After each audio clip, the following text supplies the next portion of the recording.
Behind these walls lies a world most people will never see. Pelican Bay State Prison isn't just a maximum security facility, it's a battlefield. The men locked away here aren't just criminals. They are commanders of organized crime, controlling networks of violence, drug trade, and intimidation that stretch far beyond the prison gates. These are the most dangerous gang leaders in one of the most feared prisons in America. Hidden deep in Crescent City, California, Pelican Bay is designed for the worst of the worst. The prison's Secure Housing Unit, or SHU, is a place where some inmates spend decades in solitary confinement, yet their influence doesn't stop. Orders are whispered through secret codes, smuggled messages, and corrupt connections, keeping the gang wars alive both inside and outside. From the ruthless enforcers of the Aryan Brotherhood to the silent but deadly masterminds of the Mexican Mafia, the prison is home to men whose names send chills through the criminal underworld. Some orchestrate deadly attacks from their cells, while others manipulate entire street operations without ever stepping outside. The prison staff fights an endless battle to contain them, but these leaders always find a way to maintain their grip on power. Today, we're taking you inside Pelican Bay's walls to expose the 6 most feared gang members locked away in its depths. These are not just inmates. These are the shot callers of America's most violent gangs. Ronald Yandell, the Aryan Brotherhood shot caller. Pelican Bay isn't just a prison. It's a war zone where the most dangerous men continue their criminal empires from behind bars. And few names are as feared as Ronald Yandell, a high-ranking leader of the Aryan Brotherhood. His story isn't just about survival, it's about power, control, and bloodshed. Yandell's criminal torments were born at a very young age. Before he was even dropped into Pelican Bay, he made a name for himself within the Aryan Brotherhood, an extremely violent, white supremacist prison gang whose organization was steeped in rigid hierarchy. Rising in ranks into shot-caller status, Yandell became someone who had the power to decide who lives and who dies. The orchestrated murder of a high-ranking black guerrilla family-associated novel called Hugo Pinell was one of the most notorious crimes he committed. The targeted assassination of Pinell by the Aryan Brotherhood went long, and once on an order by Yandell, there was no escape. Pinell was viciously hunted and attacked in a yard riot area where sending a message was intended for the rival. After pinpointed assassinations, Yandell was known for his heavy involvement in hawking Pelican Bay's underground drug scene. Heroin, meth, and everything else ran smoothly through and therein between Pelican Bay walls. His stretch went beyond these prison walls, running a sophisticated drug trafficking operation that spanned states. Federal authorities finally caught up with him after a grand case of racketeering and a major drug operation bust. Even during solitary confinement, however, he continued to execute crimes, making clear that there weren't walls in Pelican Bay that could contain him. Today, Yandell remains locked in Pelican Bay's Secure Housing Unit, SHU, isolated but still dangerous. His name carries weight, and his orders still echo through the prison system. He's proof that even behind bars, true power never fades. Omar Arzate, the Mexican Mafia's ruthless enforcer. Pelican Bay isn't just a prison, it's a battlefield where gang leaders continue their reign of terror. And when it comes to the Mexican Mafia, few names strike fear like Omar Arzate. His reputation? Ruthless. His reach? Far beyond the prison walls. The criminal enterprise of Arzate began in California. He built his reputation as an efficient drug trafficker, extortionist, and violent enforcer. The terrible things he did came to the knowledge of La M, a well-known Mexican mafia, which soon admitted him into its ranks. As an enforcer, he was the one who carried out the death orders, ensuring that anybody who provoked the gang paid back in blood. A violent crime spree costing him a 29-year, 8-month sentence saw the downfall of Arzate. He thrived. Upon his arrival at Pelican Bay in April 2021, he thrived instead of just adapting.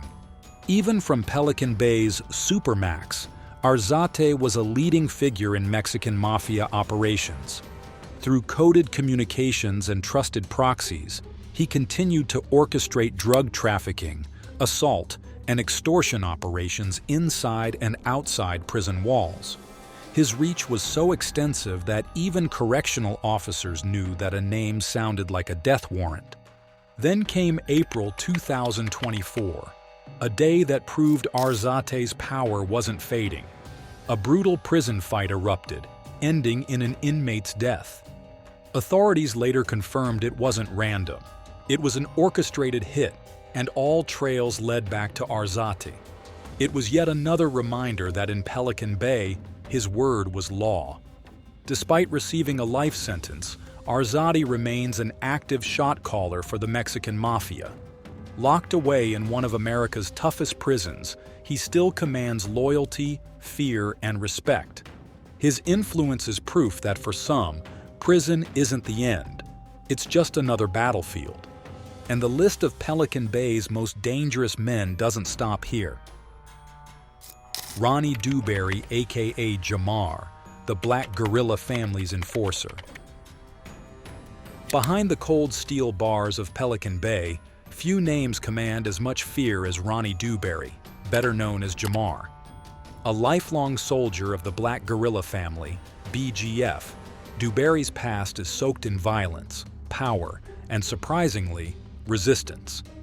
And I say that this criminal career started ever so much before he ever stepped foot into Pelican Bay in 1980 time of his conviction for the crime that cemented the beginning of his rise in the prison underworld. His ruthless reputation grew thereafter. He instilled fear and broke down inmates to ensure the BGF presence was felt at every corner of the prison. He was so loyal to the BGF that Pelican Bay placed him in the Secure Housing Unit, SHU, a grim kind of existence without windows or in any way an environment conducive to rehabilitation, reserved for the worst of the worst. But Dubberry was much more than a feared leader. He was a brilliant tactician. He was instrumental in organizing hunger strikes against indefinite solitary confinement, turning a gang enforcer into a counter-liberal icon. Dubberry's transformation was not just about defiance, it was about strategy. He studied law, educated fellow inmates, and became a voice against the inhumane conditions of solitary confinement. His letters to activists and legal groups helped expose the harsh realities of the SHU, forcing the system to acknowledge its own brutality. What started as a survival mechanism evolved into a broader fight for prisoners' rights. Dubberry, once seen only as a ruthless enforcer, became a symbol of resistance, a man who used intellect instead of violence to challenge a system designed to break him. In 2015, he also participated in a major class action lawsuit that led to tremendous reforms in California's prison system, curtailing the use of solitary confinement. However, his name will always be linked to the struggle that changed prison policies. Years of confinement began to weigh heavily on him. His health started to deteriorate, and despite all the atrocities that came from his turning a blind eye to the darkness, he was moved to a medical institution for parole consideration. Yet with receding influence, his name still reverberates in the dark crevices of Pelican Bay. And the cycle of power, violence, and control continues in Pelican Bay. Antonio Gillan, the silent strategist of our familia. Tony Gillan remains a leader in Nuestra Familia, a dreaded prison gang that has long monopolized the drug business, extortion, and bloody payback within the California correction system. And in 2008, it became very clear to all that this man's reign of horrors was something most heinous, for he was indicted on racketeering, multiple homicides, and drug trafficking. a case that schemed to expose the ruthless efficiency with which Nuestra Familia operated. When he was transferred to Pelican Bay Prison in 2011 and confined to the Secure Housing Unit, SHU, this simple murder indictment did not tarnish his reputation. Even behind bars, Gillan's influence remained unshaken. From the confines of Pelican Bay's SHU, he continued orchestrating criminal activities, using coded messages and trusted intermediaries to maintain control over Nuestra Familia's operations. Authorities struggled to curb his reach, as his orders led to violent attacks both inside and outside prison walls. His ability to command loyalty among members, despite the isolation, demonstrated the gang's deeply rooted structure. Law enforcement intensified their crackdown, but dismantling an organization as entrenched as Nuestra Familia required more than just imprisoning its leaders. It demanded an overhaul of the entire system enabling their power. Using coded messages and creative loopholes, Gillan, an inmate of the prison's highest security unit, continued overseeing gang business from there. He reaches outside jail walls. Incarceration has done little to abate his grip on the underworld. In 2013, he played a pivotal role in the historic hunger strike against solitary confinement, a movement that forced the system to reconsider its use of indefinite isolation. Despite years behind bars, his name still carries weight. To this day, Antonio Gillan remains one of Nuestra Familia's most powerful and untouchable figures, a silent force dictating the game from the shadows. Arturo Castayanos, the silent commander of the Mexican Mafia. Few names command as much fear within Pelican Bay's walls as Arturo Castayanos. A Mexican Mafia leader rose to power behind bars, proving that leadership within the gang doesn't require freedom, only control. His reputation was sealed when he orchestrated a violent turf war in Los Angeles, a conflict that left over 20 people dead. But his power didn't stop on the streets. From within Pelican Bay's SHU, he managed to coordinate gang operations, including extortion, drug smuggling, and targeted killings. Locked inside Pelican Bay's most secure unit, Castellanos remains one of the most feared and respected figures within the Mexican Mafia. Todd Asher, the Aryan Brotherhood's enforcer.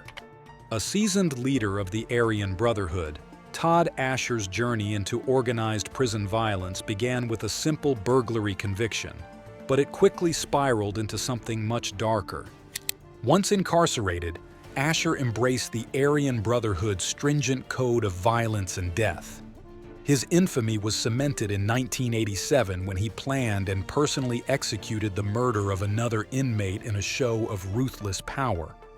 Over the years, he has been involved in several savage attacks to enforce the supremacy of his gang in prison politics across the board. Now serving a life sentence, Asher, however, pursues gang warfare from Pelican Bay, maintaining complete control over the activities of the Aryan Brotherhood. His orders reverberate throughout the grim passages of the most dangerous prison in the land even after lockdowns, cameras, and impositions upon inmate movement. Pelican Bay State Prison is not just a prison, it is a battle zone, where gang leaders, even behind the steel doors, continue to exercise their influence. From the Aryan Brotherhood to the Mexican Mafia, these have become a criminal empire built far beyond their prison walls, proving to the world that prison is just one more opportunity to carry out organized crime.